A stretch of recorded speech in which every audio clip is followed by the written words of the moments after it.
Hi guys, welcome back. Let's talk British and Irish Lions. Why not? It's one of my favourite topics, just to break things up, because I saw an article saying that Warren Gatland was considering taking a smaller squad to South Africa, around 35 players, and I much prefer that. I guess they can do that because they'll have a standby list of players.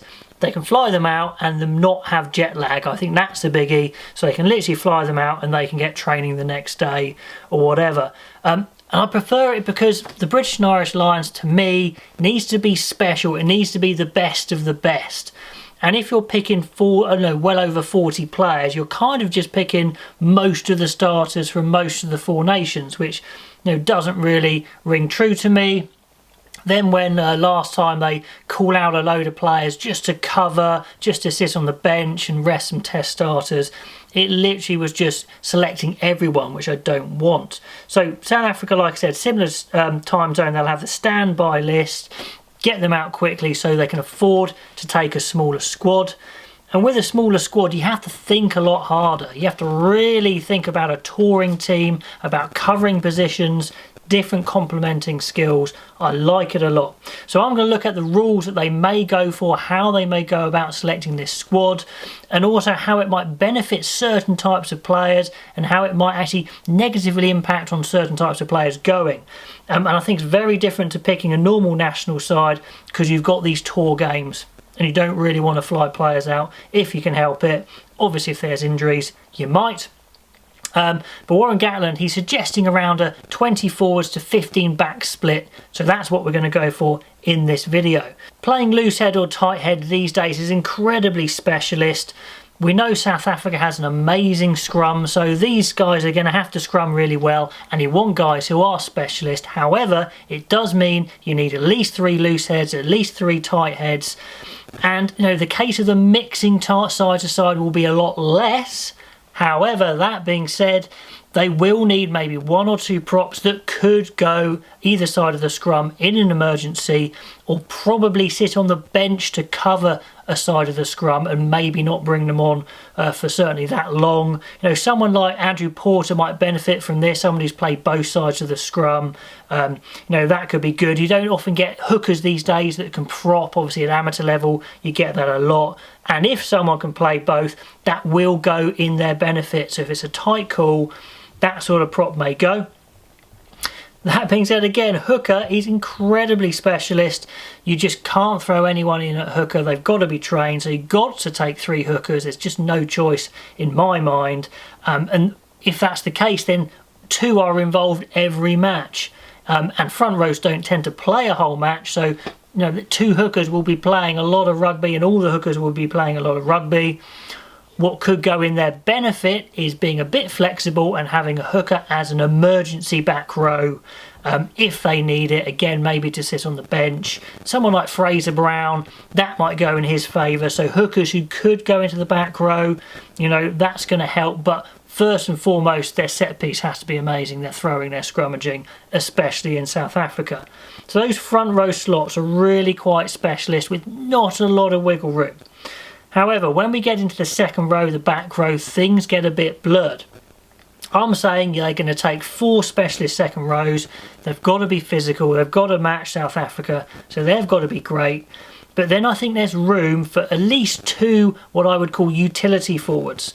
Players who can probably play second row, flanker and number 8, or at least most of those roles.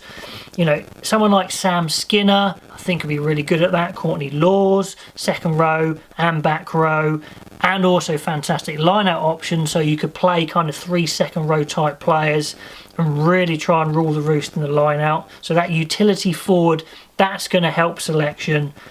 And then in the back row, I think we've got slots for 5 back row there.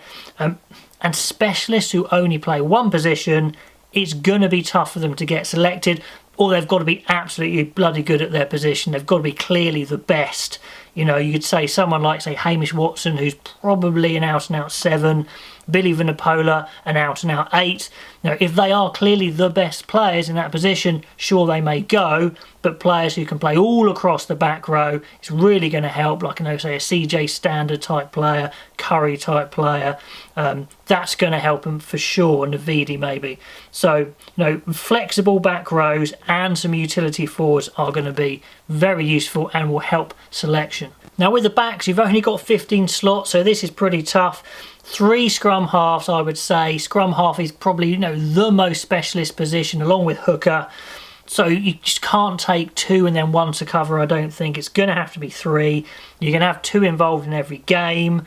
What's going to help a scrum half get selected? Well, I think you need at least one of your scrum halves who could play 10 potentially, and or kick at goal as well. Someone like Conor Murray could really have a couple of pluses to his name there, being able to do both those things. I think Warren Gatland will probably select 2 fly halves, as in guys who are out and out fly halves and probably won't play elsewhere.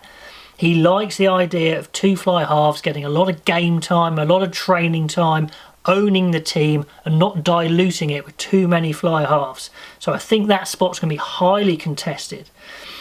It only leaves the spot for 4 centres, I think. And again, it's going to help if those centres can play both 12 and 13. If someone's an out-and-out 13, you know, maybe they'll struggle. Maybe even you might see a big name missing out who's a really good 13, but they don't play elsewhere, for example.